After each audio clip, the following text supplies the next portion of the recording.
dhisik ora ngomong. Ana ndi telenging menyang kraton negara Ngamarta? Kaya wiwit mau kok ya amung ana telenging wana kaya. Ora kaya ngene sapa iku sing mlaku moyang-mayong mubang-mubeng panggah ana ing kono. Oh iya.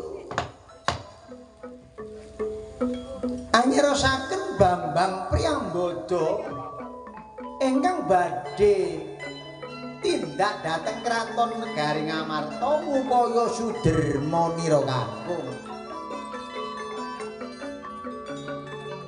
Awit kawontenane nalika semanten wonten sawijining priya agung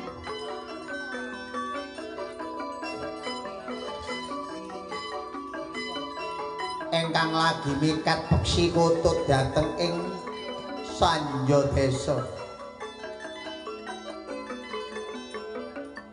Harya Janaka mikat manuk kutut. Sore manuk kepikat, bengi diculno maneh. Sore oleh manuk sajroning jaring, esuk diculno maneh.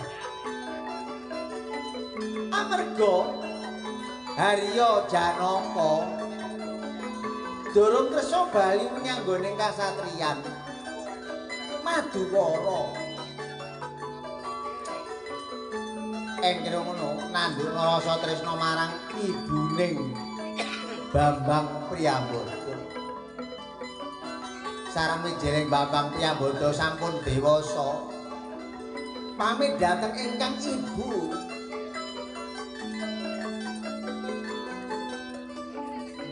Upaya Suderma nira kakung mila mlampah wonten ing sajroning wanaga lelapira. Lah dene wonten wana ingkang sisih kilen wonten sawijining pawestri ingkang lumampah moyang-mayong mubang-mubeng ubengi ana ing papan kono. Prasasan kang kaya nglangkai oyot mimang bingung tunuke gong kawontenane. Sareng dipun prepeki dene Bambang Priyambada. Bocah ayu, sapa kang dadi aranmu kok manjing ana nggone wana iki apa?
Mancik lemah. Monggo yen ana wanita ora mancik lemah iku dudu manungsa. Lah iki manungsa kok ya mancik lemah. Nanging wong ayune kaya mengkono kok manjing ana tengahing wana. Wong wedok apa senengane nang alas iki. Tobat. Ana wong priya kok baguse kaya ngono ganteng kok uleng-ulengan. Kok beci sapa ya? Iki sapa? Mengko dhisik Cahayu yen guru ngerti aku karan asmaku Bambang Priyambada. Sak balike sapa cahayu kang ana kene?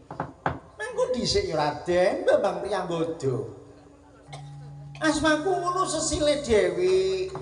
Mustaka weni saka kraton Hima Himantaka. Ya aku adine Ratu Hima Himantaka Prabu Bumiloka.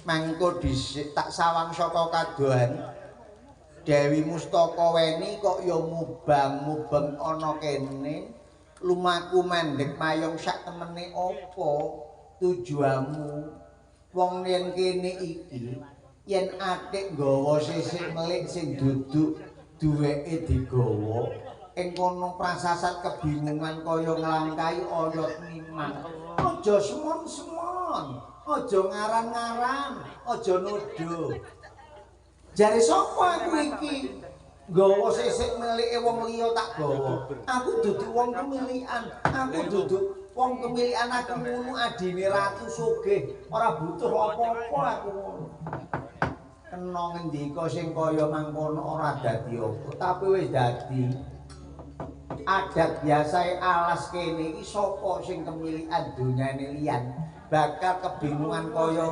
nglangkai oyot mimang kaya mengkono lah sliramu kebingungan mestine sliramu lah ya kemilikan tobat ini ya Raden aku dudono dalan aku tak balik liwat margondi aku bisane ketemu negaraku negara Hima Himantaka liwat endi negara Tegala Suket iku liwat endi kaya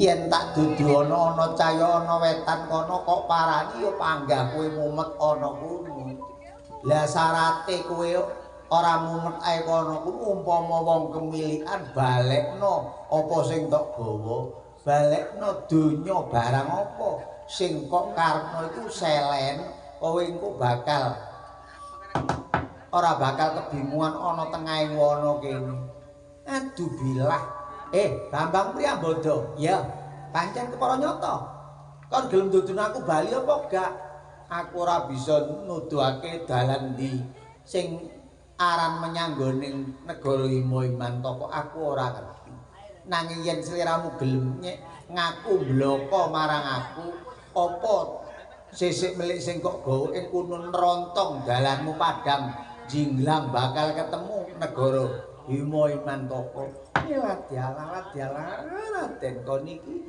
aja aran-aran aja nuduh kaya ngono lah kon niku gembol apa kon niku apa ya wis jaman lumrah wedok lelungan niku mesti nggawa apa wae kuwi mesti digawa sakjaning sing mbok gawa iku apa kok katon nyemporong apa cahayane apa iku ya ngene lho sing tak gawa iki mung sak atasane buku utawa kertas utawa jamus sudi sing ngarani ya iki aran Jamus Kalimasada yen aran Jamus Kalimasada iku duwekmu weke wong tuamu apa weke sapa ngene aku bloko wae Jamus Kalimasada iki sak temene dudu wekku nanging darbeke wong kono wong Pandhawa kono ratune sing diaran Prabu Samyadi ya Prabu Sinuhun Puntadewa sing duwe Jamus Kalimasada iki lah pancen tak kersane Jamus Kalimasada iki aku kepengin duweni aku kepengin ngramut anane Jamus Kalimasada yen kaya ngono pilin iso mulih tutuk kene apa panggah sampai tuwek nglalu ana kene dikancani para jin priprayangan ilu-ilu Banaspati kang ana kene. Lah kono aja meden-medeni. Aja medya pancen yen kowe ora gelem mbok balekno. Kowe sampai tuwa bakal ora weruh omahmu, bakal manggon ana ing wana-wasa kene.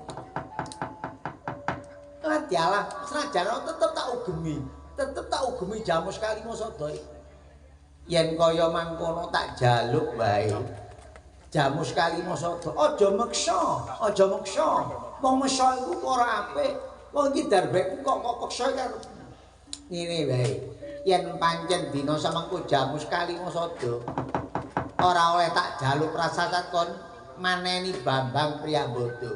Yen maneni Bambang Priyambada njaluk apa bakal tak turuti. Njaluk adu to sing cepreting kulit to sing balung.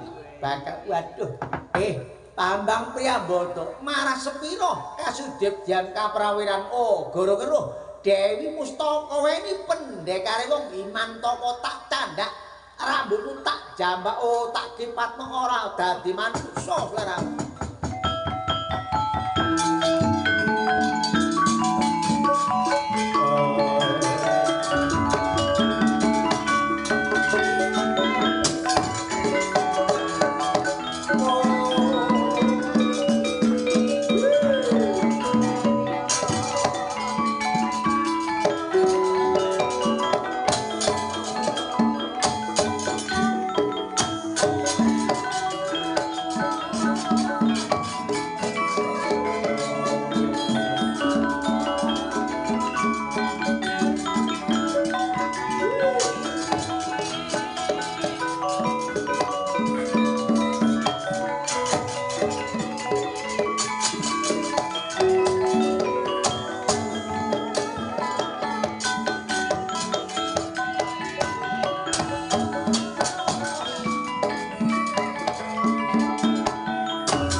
Bedor pusakaning Bambang Priyambada melesat ana ing Jumantara talining ambeng taline jarike Bambang Pustakaweni pedhot saknalika mudha blas jebur ana ing Nrewada.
nganti melorot kabeh udo belas iki lho gak ana sak pepe sak suwet sing nempel ana awakku iki apa wong wedok kok udo belas iki ya apa lho ngene gak wani mentas aku nang jero banyu kene ae kuanterku kaya Masya Allah selamat aku wis tuwek nek kok iso jemunuke kaya ngono ayo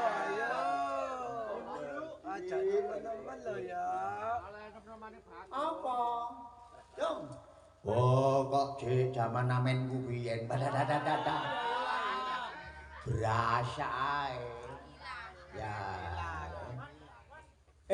Bambang Priyambada mbok aku wenono gombal-gombal sak suwe tak gawe tapian supaya aku gak ketok mosok wong wedok kok umbar nglakar wong wedok iku nyimpen wade lho nyimpen wade aku lek gak nggawa pepe sak suwe iku lha ya apa Kang tak tulunge ya Mang aja melok-melok besut jek cilik bapakmu ae sing maju kon yo gurung sunat ngono lho. Sewek iku sarungmu lara tencung karo sawat nomru cek gawe tapian Dewi Mustaka weni lho kon iku yo ngono mo. Aku walikane. Nah nek sarung iki tak uncalno rono lek mating glantong konku ketok ya. Iya lek sunat, wong gak sunat iku. Lho kon ben gak tak sunatno ya. Gak makan bendone balik iku. Oh, boleh. Wis. Tak wekne godhong tales sing ngombo. Aja, Jong. Lho, wong tak lemeki godhong tales kok tak gawe pepian. Aja godhong tales larang saiki gawe mbako yo. Ati rokok sing sedot arek nek rasane tok asline ngono godhong tales. Mangkane simur. Mbok senengane gajah baru. Kaya lho. Mbok Bambang Priyambada aku manut karo awakmu. Aku ana gombal sak suwe gawe nutupi wadiku iki.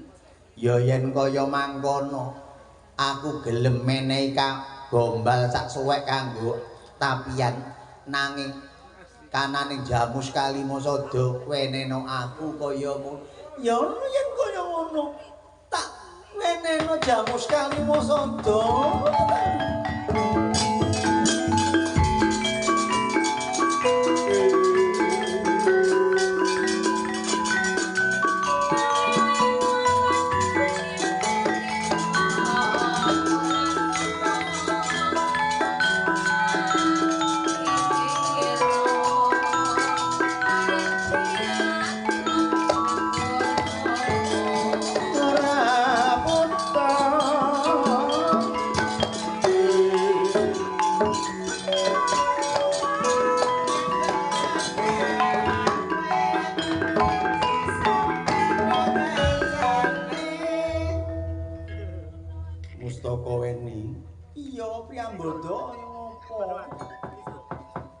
yen kaya mengkono ibarat wong nindakno sesanggeman kudu wani tanggung jawab sarene kowe wis wani nyidra jamus Kalimasada ibarat maling wis tak cekel tak weneno marang sing duweni jamus Kalimasada apa kon manut ora apa-apa Bambang Priyambada aku dadi maling aku lila kok cekel nanging aku duwe panjaluk aku iki lho kok mara-mara nandukno rasa tresna karo sliramu Bambang Priyambada nadyan aku ya kaya mengkono kepethuk jek sedelok nanging kok aku ndene ngrasa tresna ya kan Mas Bambang Priyambada yen ngono aku nikah kaya ngono ayo tak terno nang kono kepinden Pandhawa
kabar ketiwasan menika dos pundi?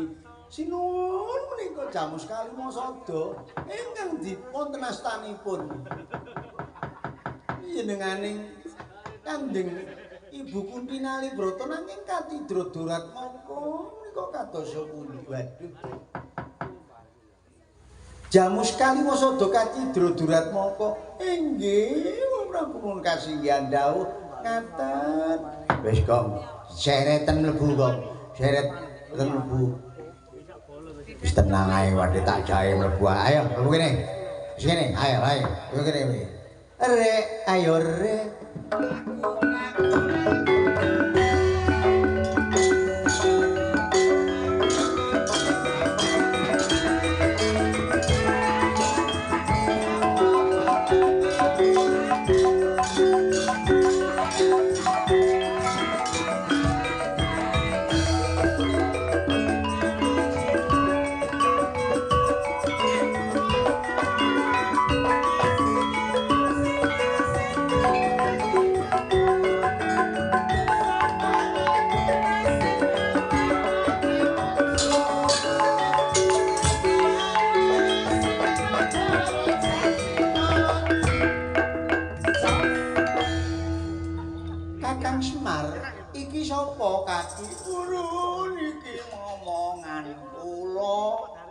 Bambang Priyambada Gus putraning para Pandhawa biyen.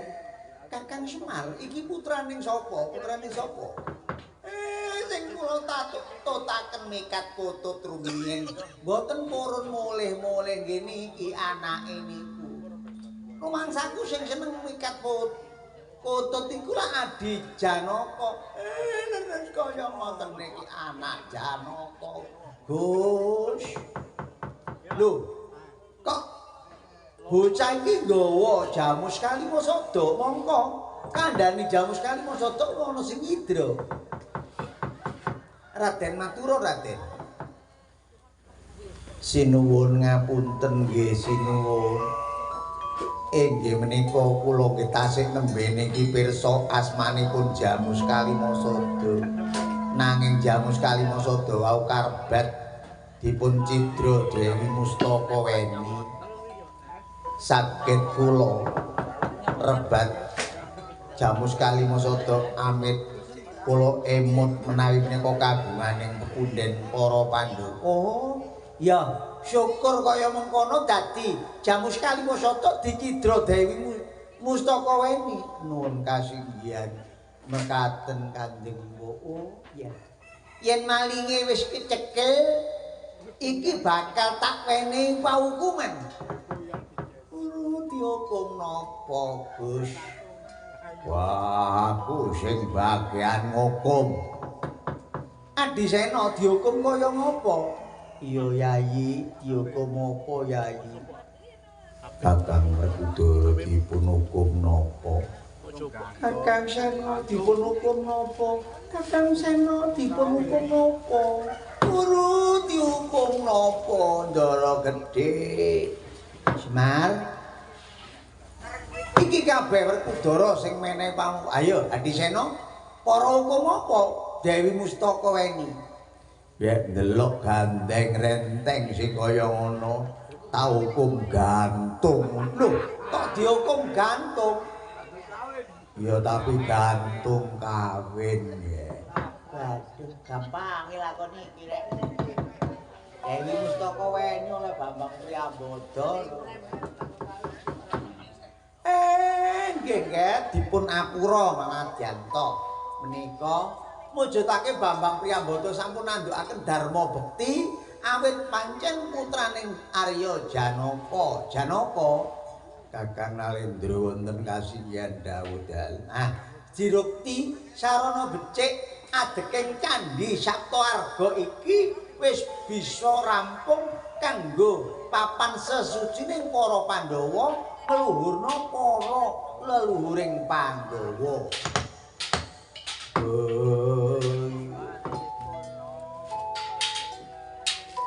Sampun paripurna anggen kula anggelar suraosing carita ringgit wakucal purwa tinata kanthi regu regeng renggeping swasana ginelar kanthi tatanan tontonan uga tuntunan tatanan wujudake pranatan tontonan bisa hanggawe bungah kang nandhang kingkit tuntunan bisa nuntun marang marganing kautaman kula suwunaken wonten ngarsane Gusti ingkang Purbeng Mandi Mugya panjenengane Bapak didik sekeluarga lan pinanganten sakarone muga tansah pinaringan teguh kukuh bakuh rahayu wilujeng slamet sak lawas-lawase sak sampune kagungan hajat mugi sedaya tansah kelodhangan lancar anggening usaha nyambut damel. Deo-deo sampeyan anurukan sekaran kang arum gandane dumawah ana desa kadesa tumuruning tirta pratandha pamungkasing atur.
Koler